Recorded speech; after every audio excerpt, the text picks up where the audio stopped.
If you'd like to make your solos sound more professional and you'd like some tips about that, then this video is for you.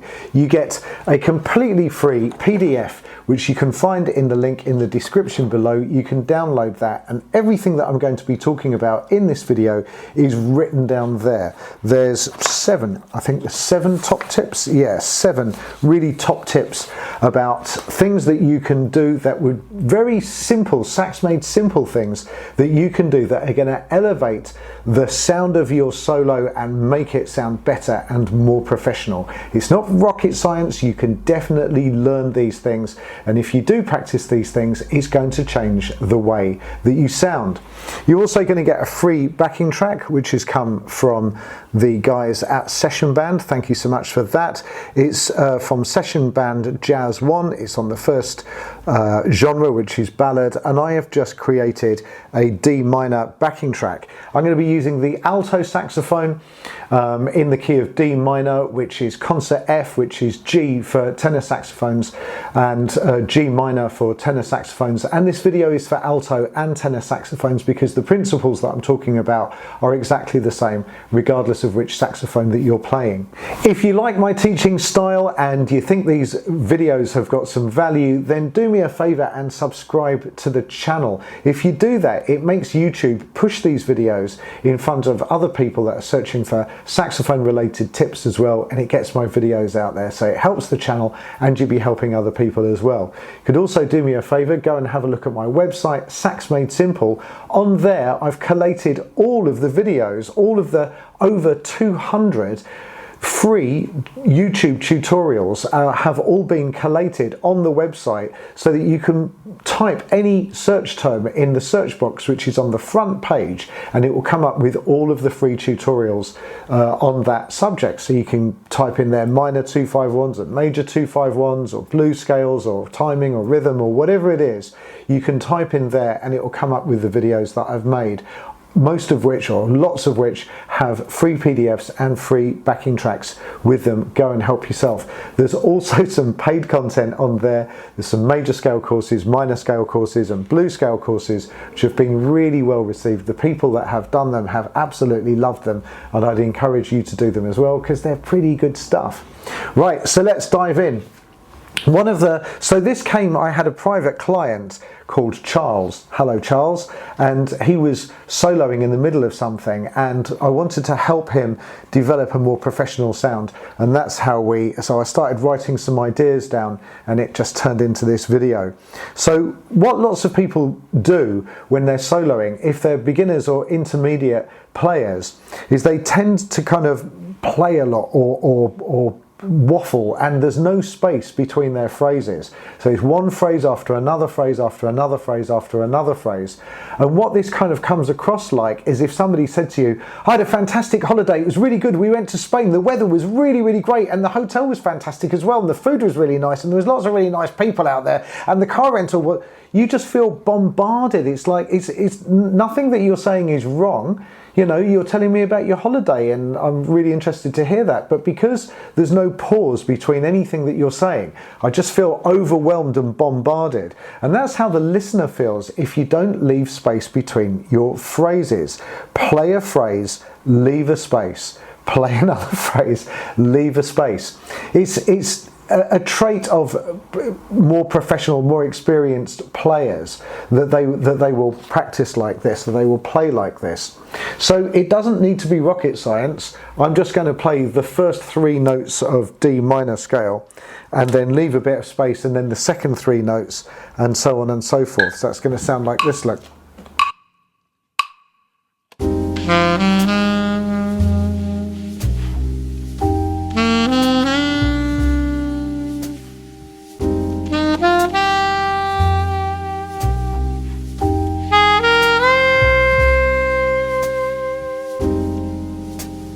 And can you hear how nice that sounds just because I'm leaving space between the phrases? So it's exactly like that example I gave in language. I went on holiday. We went to Spain. It was really nice. Can you see how much easier that is to take, because you give your listener time to process what it is that you're telling them, and they've got time to think about it and kind of anticipate what you might say next. So that's the number one thing, is to just leave some spaces between your phrases. And it's actually really hard to do if you're not used to doing that. You really have to discipline yourself. But if you do it, then after a while it makes everything much easier because you've got more time to think, and that's really significant. So then number 2 says stop waffling and keep it sax made simple. Keep it simple. Make a simple statement, then develop and repeat that idea. Another trait of people that are not very experienced, in my opinion, I run workshops in the UK on improvisation, and one of the traits that people do is that they don't repeat a statement, and it can sound so lovely if you do and so disjointed if you don't. So again, if I just base it on something really sax made simple, just the first 2 or 3 notes of the scale. So if I take the first 3 notes of D minor in this case, and my alto D, E, F, for tenor players that would be G, A and B, and I just repeat that idea, look.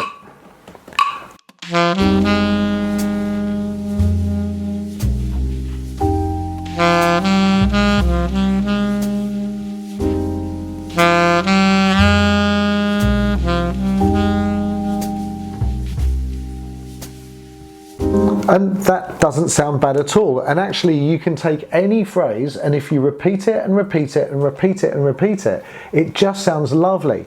The reason why it works is, in my opinion, is because every human brain is full of pattern spotting software. So if you create a musical statement, the brain goes, okay. And if you repeat it, the listener's brain goes, that was the same as what you did last time. I wonder if you're going to do that again. And if you do, the brain will say to itself, well done, you spotted a pattern, have some happy chemicals. And it will send out happy chemicals into the listener's ear. That's my opinion. I'm not a neuroscientist. I can't guarantee it, but I suspect it strongly is what's happening, because you're playing with people's ability to spot patterns. And then number 3 says introduce new ideas carefully. So bring in a new idea slowly and with control. Think of it like teaching a child. Introduce an idea, maybe move away, reintroduce it, develop it, move away again, and then return back to familiar ground. So let's take that example of the first 3 notes of the scale. I'm going to execute that idea, then I'm going to add in a new idea, which is going to be super simple, which is the next 3 notes of the scale. So I'll write down what I'm doing at the bottom of the screen, but D, E, F is my first idea, and then G, A, B is my second idea. But I'm not just going to just throw it in and move. I'm going to suggest the idea, then I'm going to go back to the other idea, and then go back to the second idea and reinforce it and reintroduce that idea slowly, the second idea. So have a listen.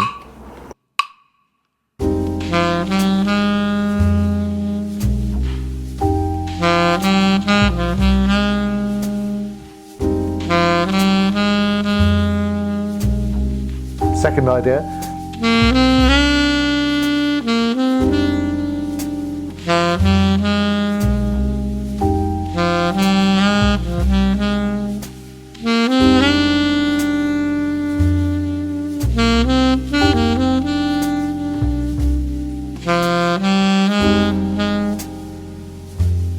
And can you see how nice that sounds? Because now I'm sort of playing with 2 ideas, and I haven't gone from one idea to another, to another, to another. I'm just staying in this familiar territory.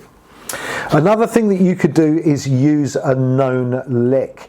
It says, number 4, add in a lick you've previously learned, for example, the banana lick. Now, if you're not familiar with the banana lick, I've done a tutorial about that. I'll put the link in the description below. But the banana lick sounds like this, in the key of D.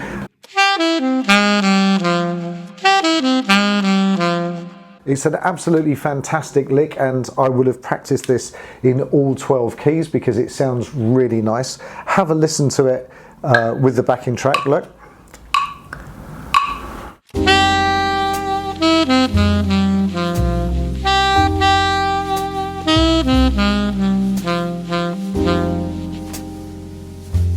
So that's a lovely lick, and if I put that into and mixed it with the ideas that I was just playing earlier, that would sound really nice. Look, so the first 3 notes, and then the second 3 notes, then the lick.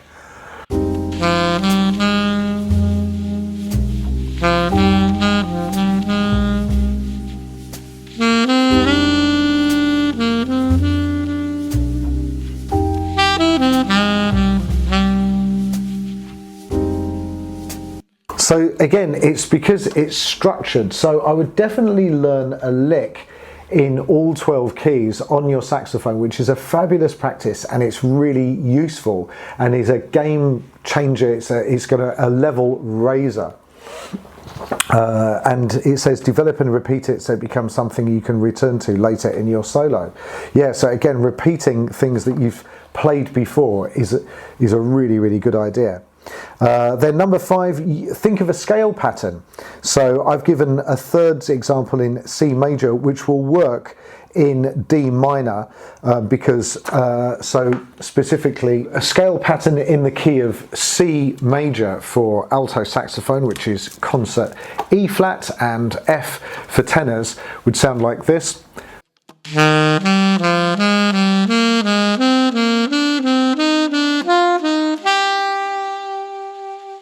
Now, if I did that starting on the second note, that would work over D minor.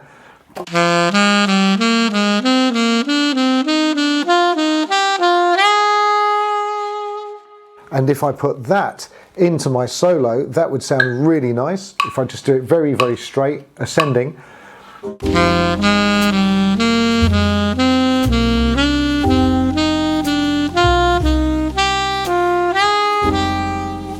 Now if I play it with loose timing,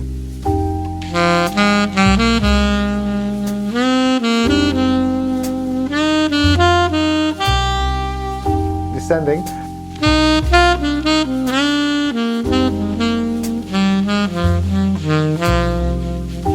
doesn't that sound nice? Really, really lovely. And that descending pattern, I was just, instead of going, I was going,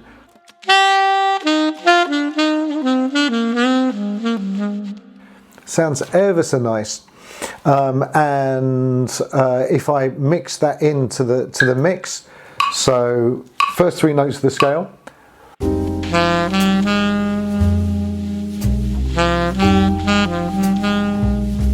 second 3 notes,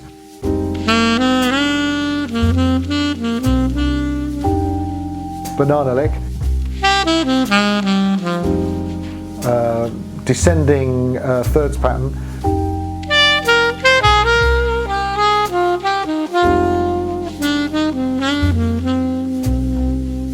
first 3 notes, second, banana lick,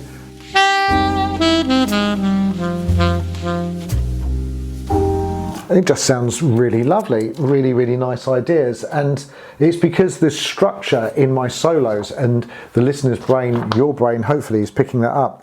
Number 6 says play with feeling. Use vibrato and dynamics to bring emotion to your sound. I did a whole video on that just a little while ago. I'll put a link in the description below. Make sure you're not just playing the notes, but really trying to put something of yourself into it, and that's where it becomes really useful to have learnt this stuff by ear, because if you're still having to think about what the notes are, then you're kind of caught up in the thinking mode, and what you want to do is to get caught up in the feeling mode so that you don't have to think about what the notes are anymore. So that's a really good thing to do, is to learn things by ear as much as you can. Number 7, use chromaticism. Chromaticism means moving around in semitones. So just pick a note and then find another note that you'd like to land on, which you would call your target notes, and then connects those two notes chromatically. Now I'm in the key of D minor, so if I start on a C, which is the root 3, 5, 7, that's the 7, and if I just go down to the A, which is the 5th chromatically,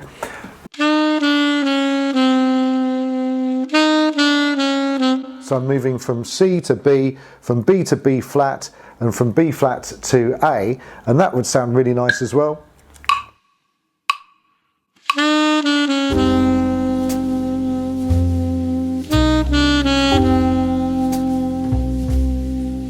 If I put that in with the other ideas.